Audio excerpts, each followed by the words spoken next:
there any times where you bit your tongue or you walked off from a potential employer for a gig? Have I ever walked off on a... Or bit your tongue for a towards a potential employment opportunity? Have I ever what now? Sorry? Like whenever you're going for a voice acting gig and maybe the producer or someone's been rude to you, like did you ever walk off? Oh yeah. Yeah. I mean it doesn't happen often, but I mean I've gone to auditions like some other whatever studios, and then I was like a couple minutes late because there's like zero parking. And I run in and I'm like apologetic. I'm like, so sorry, and then they start yelling at you. I ain't got time for you to be late. And then I'm like, all right, I ain't got time for you to be bitching at me. I walk out the door, and then that's it. And so yeah, I've definitely walked off on a few things. And there's been a couple other projects that I like. There are a lot of times you'll have a director, and then you'll have some producers in there that are either from Japan or wherever the project is from, and a lot of times those producers don't know what they're talking about. You know, as an actor, you get your direction from your director and from the scene and the script. You know, you look at it and you go, okay, I kind of have an idea of where I want to play it. That's usually what I say. You know, if they're like, they have a lot of things to tell me, and then I'll go, okay, that's good information, I'll use that, but I do have an idea of what I think I should do, and then if you want to give me direction off of that, that's cool. And then, so I usually just play the character how I see it feel, you know, at first, and then they'll guide me. You know, but some people, producers, really are just terrible. And I'll give you a perfect example. I was working on this game, and I had a director, and he had already given up. It was already a few hours into it, and every time I would deliver a line, you know, the producers, there's two of them, the producers would chime in and say, actually do it this way, no, do it like this, say it like this, and then they would basically give me a line read, you know, and I'm like, and I started feeling like a puppet at this point, you know, like, micromanaging? Yeah, super micromanaging, like every single thing, you know, and it didn't make a difference in my opinion. I was like, nobody cares how I say, huh. You know, I don't need to say 40 whats for it to make a difference. But that was happening in the session, and at first I was starting to feel like, dude, am I just terrible? I'm not getting this at all. And I'm looking at my director, and he's just like, you know, doesn't know what to do. And I was giving up too. And then finally I got to a line, and I don't remember what the line was, but it was like 5 words. It was a super short line. I read the line how I thought it should be played, and I looked over at them, waiting for them to give me some direction. And then one of them chimes in. He's like, "Yeah, that was all right, but can you say that line? Can you say that line happy?" And then I was like, "Sure." So I put a smile on it, and I said it with a smile, you know, whatever. And then the other producer chimed in. He's like, "No, you know what? Can you actually say that line sad?" And I was like, completely opposite emotion. Okay. And so I said it. You know, I was ready to say it sad. And then I was waiting for them to give me the beat so I can do it, and I'm looking at them talking to each other. I'm like, man, this is really stupid. And then they chime back in. It's like, okay, you know what? We want you to make that line happy sad. that was. No, I'm not even joking. That was the direction I was given. And in my mind, you know, I mean, I remember looking at my director, Alex, and I was like, and he was like. And I was like, so you want me to make this line happy, sad? 2 different emotions. All right, sure, I'll do that. And that, who talks like that? You know, nobody talks like, you know, you can't make a line. It doesn't. You're a crazy person if you talk like that. And so I just ignored that direction completely, and I just went back and said it exactly how I said it the first time. And then they're like, perfect. So that happens. It doesn't happen a whole lot, you know, but it does happen occasionally. I'm sure any voice actor, I guarantee you anybody else like Todd or Vic or any of those guys, I'm sure that they've had, you know, sessions where they're like, no, this is stupid. Yeah, it doesn't happen that often, but it does happen. Yes? Can you say in Isaiah's voice, I love you, Shizu-chan? Isaiah. Shizuo, I love you. I've never, Has anybody asked Crispin to say the same thing for Isaiah? You got a marriage. He did? Okay, all right. I gotta find it on YouTube. Because I feel like I do it so much, but I never hear it from him.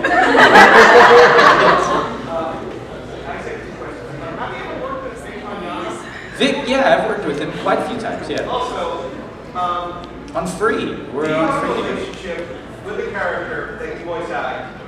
Like how Vic Mignogna has the voicing relationship with Broly. You know, like how you get the call from your agent and they say, sorry man, you gotta come in and voice him. Because I remember my one Q&A, I looked it up on YouTube, and it's exactly how, that is like, because every time Vic would do Broly's voice, it would always like strain him. And so I was wondering if you shared that same relationship with the character, that you consistently voice. That I voice, but I don't want to voice? Like, or is hard to voice them, but like, it gives you a like, you enjoy voicing them, but it gives you a bit of strain. Oh, yeah, okay, yeah, sure. Yukimura, Sanada. That's a character that I voice and have voiced often, and I like to voice him. But I know that no matter what, I'm gonna get hoarse, or my throat is gonna be strained because I'm gonna be yelling "Your Lordship" like 1,000 times. And then once I've done that, then I sound like my range is my pitch and tone is perfect because it's like slightly hoarse throughout, like everything. Yeah, that would be one, I guess, for me. All right. If that makes sense. Was that all? That was your question? Okay, yes. Me? Right. What was your reaction on voicing Kung Jin? What was my reaction to what now? Voicing Kung Jin? Yeah. I was just like, sweet, Mortal Kombat, awesome. that's what my reaction was. And then it was like, and now your spine is being ripped out. I was like, oh, what is that? How do you make that sound? I haven't had that happen yet, so I don't know how to make that sound, but I'll make something up. Yes. Also. Oh, okay. Yeah, go ahead. What did he mean? He couldn't even accept me. Huh? Or were he confronted by raiders? Kung Jin? Yes. What did that whole scene mean? Yeah. Did you not know what it meant? I just hear it twice, but I have no idea what he means. Yeah, well, basically, Kung Jin is gay. Yeah, I didn't know it either, actually, when I was voicing it. And I did that scene, I just thought like maybe he stole something.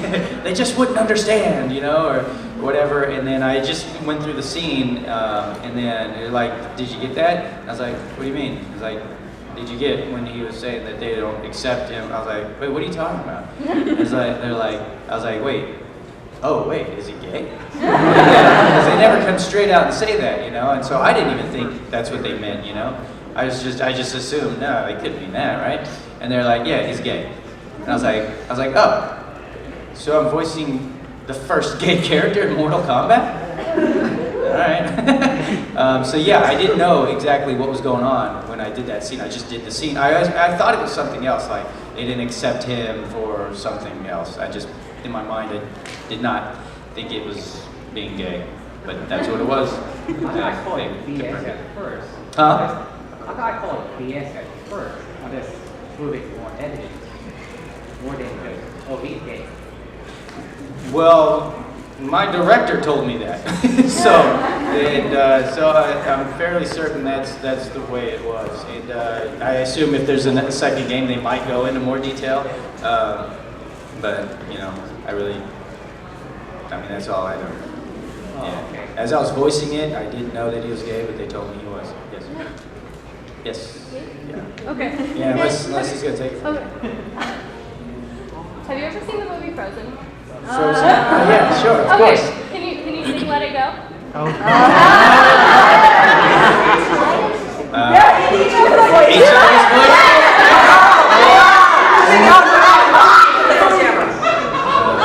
How would it, but Ichigo, I don't think Ichigo would be, I don't think he can sing though, right? Let it go. Let it go. Don't hold it back anymore. I think that's how Ichigo would sing it. He wouldn't want to admit that he likes the song, or sing it well, but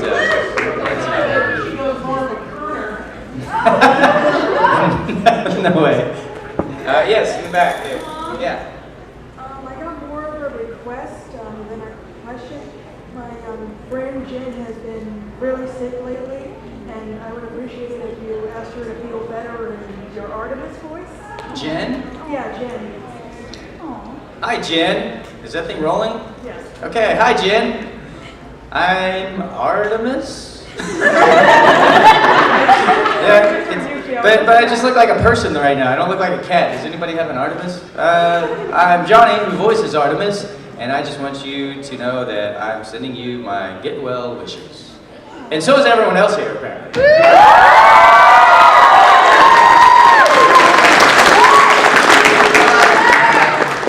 Get well. Yes. How come your band showed up late? What now? How come your band showed up late to the Q&A? Hey, man.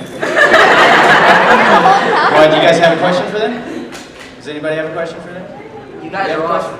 Thank you.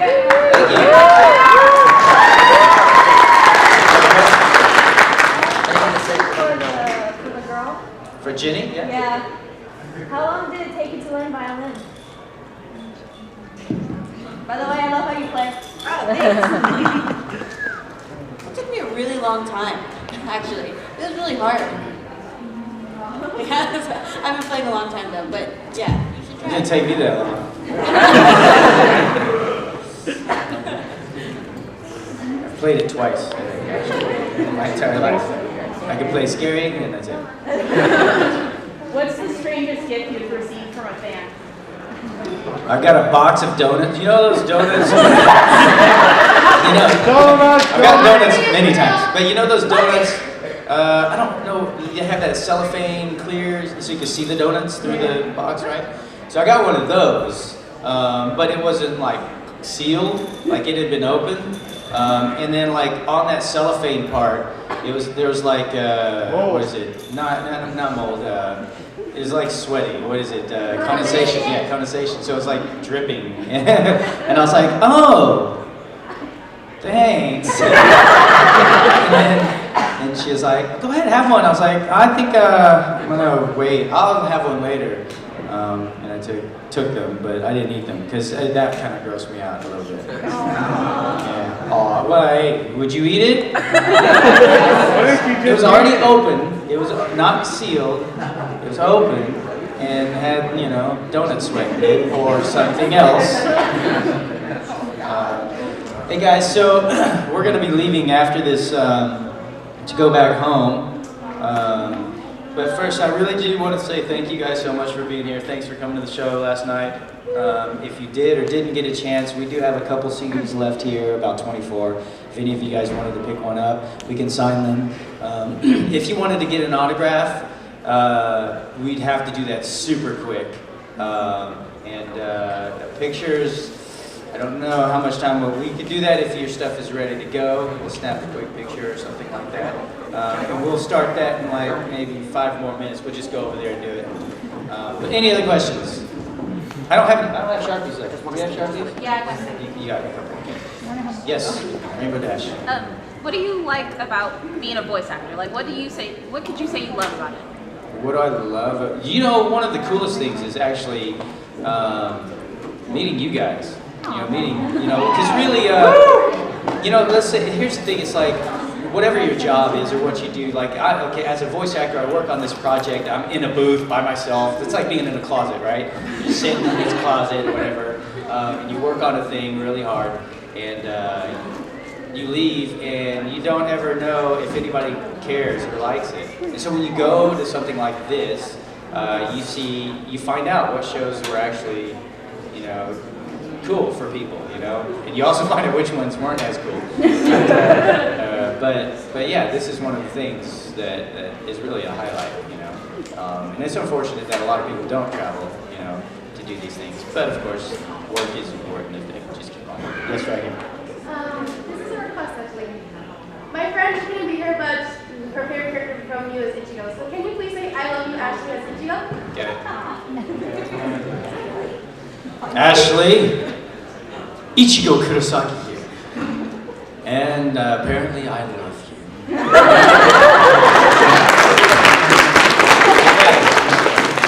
Can you say Nathan is your number one biggest fan in the Ichigo voice? Say what now?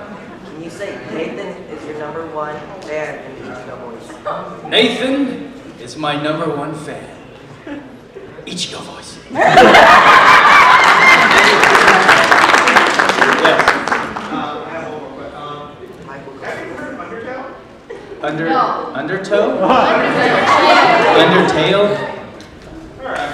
It's an No. RPG. It's an I RPG. heard about it. It's like Earthbound. Huh? It's like Earthbound. Have you played it? No. Yeah. Yes. Do you guys voice act and sing a lot? That causes you to lose your voice? Do you have any routines you do to get it back besides not talking? Yeah. Besides not talking is really a good one.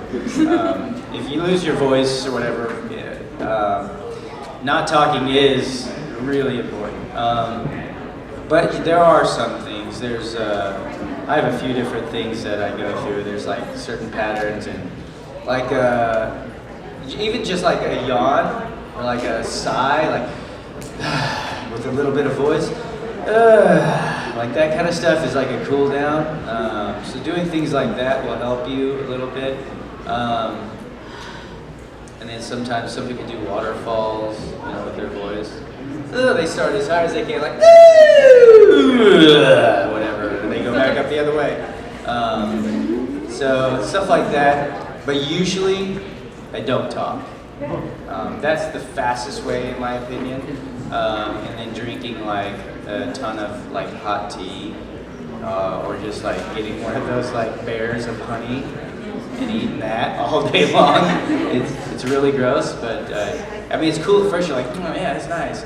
But then after like doing that for like 12 hours, you're like, ugh. But it helps. Yes.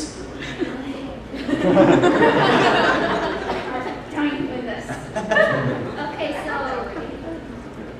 as you're playing as Makoto for free, how do you feel about Makoto X Haru? Oh my god. Wait, how do I feel about?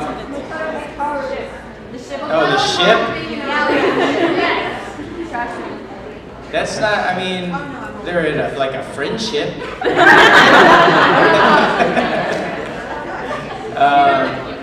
I think it's kind of funny. It's obvious that they did it like there's something going on, at least from the animator's perspective, because he's always looking at his body.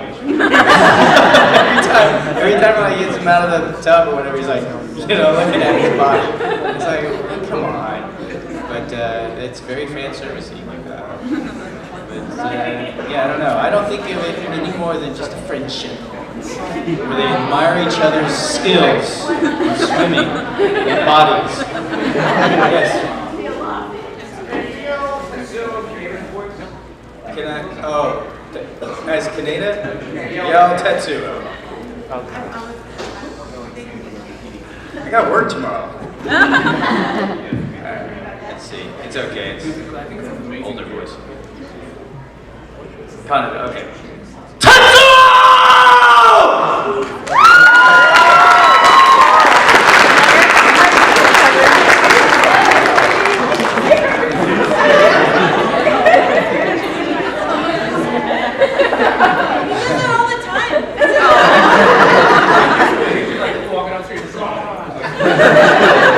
Usually the band need Jenny to show up. She's in the bathroom. I'm like, Jenny!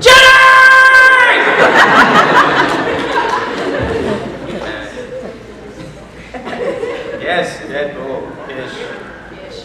Can you do the smoking time? It's smoking time!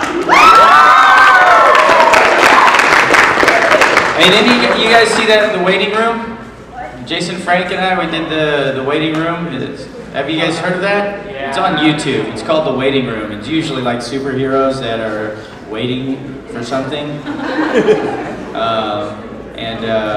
We just recently did an episode 7. You should check it out. Some people find it funny. Some people don't. It's all improv. Some people think it's scripted. Maybe that's why. But it's all improv, so. Yes? You sing I Just Can't Wait to Be King in Lelouch's voice? Oh Yeah.